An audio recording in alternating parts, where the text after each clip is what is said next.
annaku runtii deegaankan ma aanan qabsan waxaan ka qabsanay shabaabaan hore uga qabsanay laakiin haddeer waxaan ku nimid waxa weeye maadaama aan ayaan moogeyn baan soo booqano soo ziyaaranay waana deegaankeenii dadkeenii ahalkeenii qaraabadeenii kulli ay joogaan waa deegaamadii aan ku dhalanno weeye marka shabaabaan hore uga qabsanay oon ka xoreynay haddana waa ay soo damaaciyeen markay soo damaaciyeen shacabkii dib noogu yeera haddana annaka xoogaa ka maqnayn muddo sidaasaana ku nimid alxamdulillahi rabbil caalamiin haddana waxa weeye waxaan rajaynaynaa biidni illaahi alkariim in damacoodii ay soo damaacinahayeen ee dariiqyada ka jarahayeen oo meesha ka baxo sheekh maxamed war-saxaafeed aad soo saarteen waxaad ku sheegteen in cadowgiinnu uu al-shabaab yahay haddiiba ay sidaa tahay maxaad u aadi weyseen deegaanada ay al-shabaab ku sugan yihiin ee gobolka galguduud ama maamulka galmudug uga gacan sii weyseen la dagaalanka al-shabaab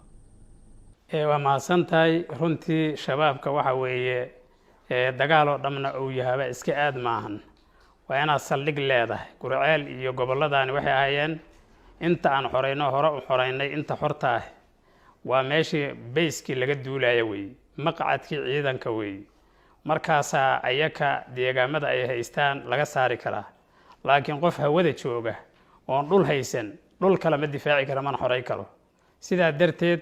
waa maqaaciddii ciidamada dhulkaani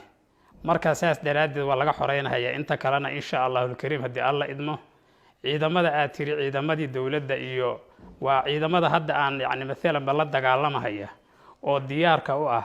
waa ciidamadii horay yacni ula dagaalamay oo mabda'a iyo fikrigaas ka zuuliya deegaanka ahlu sunna waljamaaca ka bacdina aan qayb ka mid ah dowladda aan ku wareejinay oo aan doonayna markaas deegaamada galmudug laga haysto in la xoreeyo oo dowladda awood noo siyaadido laakiin nasiib darro dacfi bay u siyaadida deegaankiiyo waa la moodna qosa weyday buu yidhi inay inta ku taageerto aan deegaankan ka haysto sida ceelbuur oo kale ceeldheer oo kale galhareeri oo kale xaradheer oo kale degmooyinka laga haysto galmudug inay wax ka xoreeyaan waa midii qasadkeennu ahaa laakiin waa noqon weysay markii ay noqon weyso ciidankii laftiisu ay ku hankaageen oo arrintaasu ay dhacday waxaa dhacday inay ciidankii iyo shacabkii dib isu abaabulaan oo ay dhahaan aan dadka iska xoreyno sida aad og tahay gurceel iyo dhuusamareeb inta ka dhaxayda waad og tahay waxa ka jira oo kala go'day dee dariiqyadiioo la mari waayey wax walbaa iska yimid marka meeshii horumar laga rabay ayaa gadaal taraajuc u noqosho gadaal loo noqdaa timid arrinkaasi marka waxaa yacni dhashay in laysu dhawaaqdo la yidhaahdo aan iska kaashano nimanko aan iska difaacno cidna uma maqna ceelna uma qodne sidaasaa arrintaasi ku timid marka mar kastana annagu waxaan leenahay dowladda federaalka ah maamul goboleedyada ha ka taageerto siday isu difaaci lahaayeen oo ay deegaamadooda u hormari lahaayeen waayo maamul goboleed kasta cudud iyo caqli iyo cilmi intaba waa dhex taallaa kaabiday u baahan yihiin federaalka uu kaabo laakiin inay dana khaasa ka yeelato danahooda ay ku caburido maahan uma baahna ama ciidamo dana gaara ay ka leedahay ay ka soo dejido oo ay ku caburiso ama ay dagaallo kaleeto kii shabaab aan ahayn ka dhaliso waxba taasi dan maahan waxa waaye dibu noqod weeye ka cabsanayaa inaad fagaarayaalka facebookyada iyo aada fiirinaan u malaynahayaahoo aad kuwa gaara fiiriso waxaa laga yaabaa yacni inaada daawan laakiin dadweynaha soomaaliya oo dhan baaba u qaylyahay deegaanka maliskaba dhaaf inaan laga xoreeyo oo culimada ahlu sunna waljamaaca meel kastay joogaan markhaati waxaa kuugu filan meesha la yidhaahdo wisil iyo bacaadweyn iyo intaba iyo baxdo iyo dhulkan waxa difaacayay waxay ahaayeen culimaa udiinka ahlu sunna waljamaaca ahaayeen haddeerna ayakiya hortaagan dowla ku gacan siinana ma aragti bal ayaana inta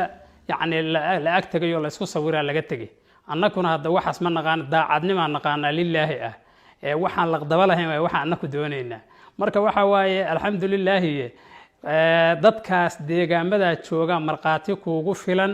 oo annaku dadkan ka mid ahayn ah culimadeennii ah mashaa'ikhdeennii ah ardadii talaamiiddii aan waxbaraynay ah oo iskaashadoo mabda' ku dagaalamahaya laakiin cid gacan siida oo daacadaho nimankaas in deegaamada laga zuuliyo diyaar u ah unbay leeyihiin ma haystaan dowlad gacan siida in la hodo maahan maamul kaleeto gacan siiya ma haystaan meel cidlaha looga dhaqaaqay waa ogtaa adiga laftaadu maamulkan hadda deriska nala ah oo Puntland aadan ugu mahad celinayaa sidii ay nooga taageereen yacni ay dhaheen waa in galmudug iska difaacda al-shabaab oo annaku isaga difaacna aad isaga difaacdaan oo ay ku deeqeen baabuur teknika ah oo ay ku deeqeen yacni qalab raashin wax walba ay ku deeqeen baabuurtii aan islahayn waxaa la geey doonaa wisil iyo bacaad weyn iyo baxda ayaa la geey doonaa in lagu soo xareeyo dhuusamareebo baqaar meel inta lagu shubay markii annaka deegaankeena loo kaga jeedana lala soo aaday oo annakii hadda lafteed ma shabaab baana annaka waxaan ku baaqno shabaab halala dagaalamee marka waxaad moodaa afkaartii shabaabka arrin ay gadaal ka curunayso ayaad moodaa markii dadkii saas loola dhaqmay gacan haatintoodaanba ku soo noqonay inkastoo dal shisheeye joogidiisa yacni aad joogto markaad meelahaas joogto idaacadda ka dhageysanaysaa waa idaacaddii waddankaaga af Soomaaliga dhageysanaysaa waxaad dhageysanaysaa waddankaagii akhbaartiisa waddankii aad ku dhalatay waxa waaye aad iyo aad mar walba waa u hilowsan tahay marka alxamdulillaah rabbil caalamiin gacan haatintaas iyo danqasho aan ka danqanayno waxaan soo marna dib in la kugu celiyo mar labaad gurceel geeskiisaan labile waxa ku jaala bohol weyn oo 56 shahiid hal maalin lagu wada aasay oo raggii waaweynaayo Sheekh Xuseen Cabdi Cami kamid hogaaminayeen ma saasay ugu leedan raggii culimada meesha ugu dhamaadeen oo deegaankiina nabada Ilaahay ka dhigay noloshoodii waxay ku iibiyeen yacni in ay helaan raxmadna inay helaan ummaduna badbaado oo amni ay hesho marka saasa culimadii loogu baahan yahay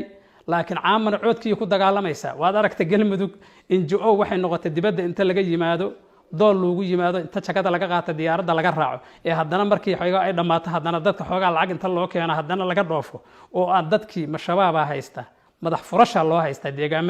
deegaamadii loo haysta xataa dadka marka arrimahaas oo dhan waxaad xogogaalad ka tahay iska yeeli waxa waaye qof kasta oo Soomaali ah waa u baahanaa inay gacan siiyaan oo nimanka ay naga gacan siiyaan annakaaba waxaan leenahay oo ku baaqaynaa Soomaaliya ha u midowda nimankaas karada ah oo ummadii aad ogeydeen sidii u baabi'iyeen 14 Oktoobar oo hilibkii ummaddu isku darmay ayagoo dibad iyo daakhilba ka wada yimid oo deegaamadoodii jooga saad ogeyd u gubay war dadka noocaas oo naxariis laawayaalka ah aan u midowno marka inaan iska kaashano oo qolo walba heba qoladay wax ku tari karta wax tarto taasi waa mid aan u taagano oo ku boorinayn ciidamada aan wadana annaku waa ciidamadii qaranka Soomaaliyeed weey waa ciidamada badbaadada galmudug weey waa ciidamadii badbaadiye deegaanka galmudug ay ku faanayso dadkii madaxooda ku badbaadiye weey marka galmudugna annaka dhuusamareeb isugu keenay annaka yacni gogasho u dhignay systemka wixii ka khaldamana in la saxo waa mid aan u taaganahay in la saxo aan lagu danaysan waa mid aan u taagan maamul goboleedka galmudug waa midkii aan aasnay oo u tanaasulnay systemka cidii ku danaysatay oo yacni dan gaara ka raadsato oo aan dadku u danaynayna waa la wada arkaya waana saxayna hadii alle maya wixii xunna kuma taageersanin wixii wanaagsanna ku taageersanna waxaan uga jawaabayaa waa hadalkaas oo kale waa dacayada dalley kooxda dalley dacayadooda waaye marka oo raba dad israba ama wada dhashay ama waalidii walaal isu ah ama yacni niya xaaskiis ah inay ku kala gooyaan dalleyda dacayadoodii waaye taas jawaabteedu intaasna uga gudbaya